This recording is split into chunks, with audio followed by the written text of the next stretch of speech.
Hi മുത്തുമണീസ്, ചെറിയൊരു കാര്യം പറഞ്ഞ് പെട്ടെന്ന് നമുക്ക് സ്റ്റോറിയിലേക്ക് പോവേ. ഞാൻ ഇന്നലെ നമ്മുടെ കമന്റ് ബോക്സിൽ എൻ്റെ ചേച്ചിയുടെ സ്റ്റോറി പിൻ ചെയ്തിട്ടുണ്ടായിരുന്നു. അത് തന്നെ നമ്മുടെ തീർത്ഥക്കുട്ടിയുടെ സ്റ്റോറി ഇന്നൊന്നുകൂടി പിൻ ചെയ്യുവാണേ. സ്റ്റോറി ഇഷ്ടപ്പെടുന്നവർക്ക് തീർച്ചയായിട്ടും ഇഷ്ടമാകും. നമ്മളെ സ്നേഹിക്കുന്ന എല്ലാ കൂട്ടുകാരും ജസ്റ്റ് ഒന്ന് സപ്പോർട്ട് ചെയ്ത് സ്റ്റോറി കേൾക്കണേ. അപ്പം നമുക്ക് സ്റ്റോറിയിലേക്ക് പോകാം. ശ്രീയെ വീട്ടിൽ തനിച്ചു നിർത്താൻ ഡെവിക്ക് കഴിഞ്ഞില്ല. അവൻ ഉച്ചയ്ക്ക് ശേഷം അതുകൊണ്ട് ലീവ് എടുത്തു. ശ്രീ അടുക്കളയിൽ വലിയ പാചകത്തിലാണ്. ഡെവി കിച്ചൺ സ്ലാബിന് മുകളിലിരുന്ന് അവളെ ജോലി സഹായിക്കുകയാണ്. ശ്രീ കൊച്ചെ, ഞാൻ തോരൻ അരിയുന്നതേ ഉള്ളേ.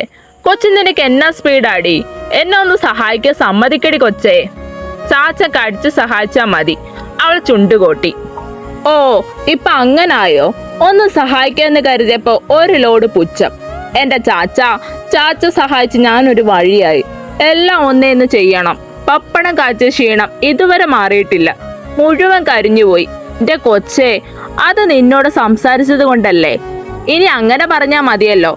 ശ്രീ ചുണ്ടുകൂട്ടി. ശ്രീ, ഡെവി ഗൗരവത്തോടെ അവളെ വിളിച്ചു. അവന്റെ ശബ്ദത്തിന്റെ മാറ്റം അറിഞ്ഞെന്നപ്പോൾ അവൾ അവനെ തിരിഞ്ഞു നോക്കി. എന്താ ചാച്ച? അത് മോൾ +2 വരെയല്ലേ പഠിച്ചത്?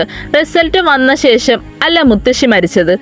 അവൻ സംശയത്തോടെ അവളോട് ചോദിച്ചു. അതെ ചാച്ച, റിസൾട്ട് വന്ന സന്തോഷം അറിയിക്കാൻ വന്നതാണ്. അപ്പോഴേക്കും മുത്തശ്ശി. ബാക്കി പറയാതെ അവളൊന്ന് വിതുമ്പി. ഹേയ് ശ്രീ, കരയാതെ. നീ എന്ത് പറഞ്ഞാലും ഇങ്ങനെ കരയുന്നത് കൊണ്ടാണ് ജയ്ക്ക് നിന്റെ കാര്യത്തിൽ ഇത്രയും പുച്ഛവും ദേഷ്യവും. അവനൊരു ശാസനയോടെ പറഞ്ഞു. അപ്പോഴാണ് അവൾ അവനെക്കുറിച്ച് ഓർത്തത് തന്നെ. ഇപ്പോൾ ഓഫീസിലായിരിക്കും. എന്നോടുള്ള ദേഷ്യം കുറഞ്ഞു കാണുമോ? എന്തോ ഇങ്ങോട്ട് വന്നപ്പോഴുള്ള അവന്റെ മുഖഭാവം ഓർക്കെ അവൾക്ക് നേരിയ ആശ്വാസം തോന്നി. തിരികെ വിളിക്കുമായിരിക്കും. അവൾ ഒരു നേരിയ പ്രതീക്ഷയോടെ താലിയിൽ പിടിമുറുക്കി. ഭയങ്കര ആലോചനയിലാണല്ലോ. എന്താണ് കൊച്ചെ, അവനെ കുറിച്ച് ഓർക്കുകയായിരുന്നോ? അവനൊരു കളിയോടെ ചോദിച്ചു. ചാച്ചനൊന്ന് പോയേ. ചുണ്ടിലൊളിപ്പിച്ച പുഞ്ചിരിയോടെ അവൾ പറഞ്ഞു. മോളെ, നിനക്ക് അവനോട് ഒരു ദേഷ്യമില്ലേടാ? എന്തിനാ ചാച്ച? എനിക്ക് ആളോട് ഒരു ദേഷ്യവുമില്ല. എനിക്ക് പരിഭവം മാത്രമേ ഉള്ളൂ. എനിക്കിതൊക്കെ ശീലമല്ലേ. ഇപ്പൊ എനിക്ക് സ്വന്തമെന്ന് പറയാൻ അദ്ദേഹവും ചാച്ചനും അല്ലേ ഉള്ളൂ. അദ്ദേഹമോ? നീ അങ്ങനെയാണോ കൊച്ചെ വിളിക്കാൻ പോകുന്നേ? അവൻ വാപൊത്തി ചിരിച്ചു. ചാച്ച കയ്യിലുള്ള ചട്ടുകമായി കപടദേശത്തോട് അവനെ നോക്കി. അത് കണ്ട് ചെക്കന്റെ ചിരി സ്വിച്ചിട്ട പോലെ നിന്നു. അവൻ അവളെ പുഞ്ചിരിയോടെ നോക്കി നിന്നു. അപ്പൊ കൊച്ചിന് ദേഷ്യമൊന്നുമില്ല അവനോട് അല്ലേ? അവൻ വീണ്ടും ചോദിച്ചു. ഇല്ല ചാച്ച, ഒരിക്കലുമില്ല. എന്റെ ചാച്ചനെ തന്നത് ആളല്ലേ? അവൻ പുഞ്ചിരിയോടെ തലയാട്ടി. മാത്രമല്ല, ആളുടെ ഭാഗത്ത് തെറ്റൊന്നുമില്ലല്ലോ. സാഹചര്യം കൊണ്ടല്ലേ. അതിൽ എനിക്ക് വിഷമമൊന്നുമില്ല. നീ എന്ത് പാവമാണ് മോളെ. അതിനവൾ അവനെ നോക്കിയതേ ഉള്ളു.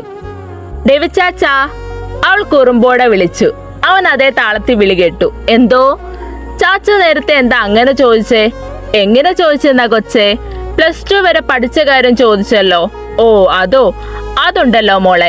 നിനക്ക് ഏത് കോഴ്സ് ചേരാനായിരുന്നു ആഗ്രഹം? +2 കഴിഞ്ഞ് അതെനിക്ക് BBAക്ക്, അത് കഴിഞ്ഞ് MBA banking and finance course ചെയ്താൽ കൊള്ളാം എന്നായിരുന്നു. പക്ഷേ ആരും എന്നെ വിട്ടില്ല. അവൾ ഒരു നിർവികാരതയോടെ പറഞ്ഞു. ഇനി പറഞ്ഞിട്ട് കാര്യമില്ലല്ലോ. അതെന്താ അങ്ങനെ? ഇനി ആകാമല്ലോ. ഇവിടുന്ന് ഏകദേശം 4 കിലോമീറ്റർ ഉള്ളു നമ്മുടെ തന്നെ കോളേജ് ഉണ്ട്. ഞാനും ജയ്യും നമ്മുടെ കോളേജിലാണ് പഠിച്ചേ. ഞങ്ങൾ ഒരേ ബാച്ചായിരുന്നു. അല്ലെങ്കിൽ ചെറുപ്പം മുതൽ അങ്ങനെയാണ്. ഏത് കാര്യത്തിലും ഞങ്ങൾ ഒരുമിച്ചാണ്. അടുത്ത ആഴ്ച മുതലാണ് അഡ്മിഷൻ. നമുക്ക് പോയി BBAക്ക് ചേരാം. എന്തേ?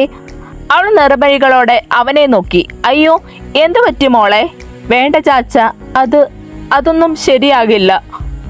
അതെന്താ ശരിയാകാത്തെ? കല്യാണം കഴിഞ്ഞോണ്ടാണോ? അതോ ജയ്യെ പേടിച്ചാണോ? അതോ ഞങ്ങൾക്ക് ബുദ്ധിമുട്ടാകും എന്ന് കരുതിയാണോ? അത് പിന്നെ ആളറിഞ്ഞാൽ ആൾക്ക് ഇഷ്ടാകോ? അവൻ എന്താ ഇഷ്ടാകാതിരിക്കാൻ? അവൻ ഇഷ്ടാകും കൊച്ചേ.